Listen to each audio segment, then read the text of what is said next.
If you run a small business and think hackers only go after big companies, here's the thing. Small businesses are their favorite target, and cybersecurity for small business is the difference between a normal week and a total nightmare. In the next few minutes, you'll learn how cybersecurity for small business works in the real world, the simple habits that stop most cyber attacks, what mistakes I see small business owners make all the time, and a few very practical ways to protect your money, your ATO logins, and your sanity. Cybersecurity for small business isn't about fancy tech. It's about everyday decisions. Here's the big risk. Most cyber attacks don't start with hacking. They start with someone guessing or stealing a password, or you sending money to the wrong place.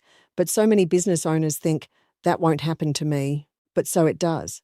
And when it does, it's stressful, expensive, and time-consuming to fix. Let's talk passwords first. Use a password saver like LastPass or a similar app for non-critical stuff. Things like recipe apps, subscriptions, random logins you don't care about much, that's fine. But don't forget, password apps have been hacked before, so never store your bank passwords, ATO logins, or accounting software passwords in them. And never write your passwords down. Instead, store hints. Put them in a document in OneDrive or Google Drive. Something that only makes sense to you, like primary school plus older daughter's year of birth. And this matters.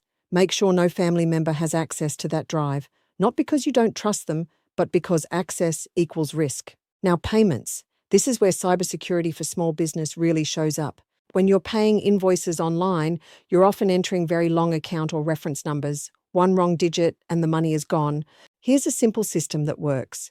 Take a piece of paper and write the number out manually, large and spaced out, directly from the invoice. Double-check it, triple-check it. Then enter the number into your banking app. Before you hit pay, write the number showing on the screen onto the same piece of paper underneath.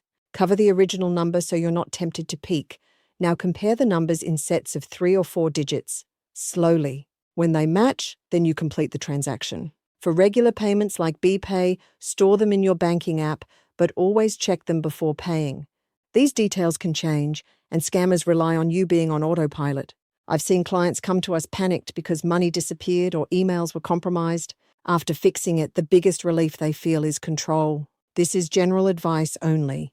Your situation might be different, so always get advice specific to you. And if you're already a client, we can talk about this in your next complimentary tax time meeting, or you can book a chat with us anytime. If you want more practical business tips like this, sign up for our free weekly business tips. The link's in the description. Cybersecurity for small business isn't about fear, it's about confidence. I'll see you next time.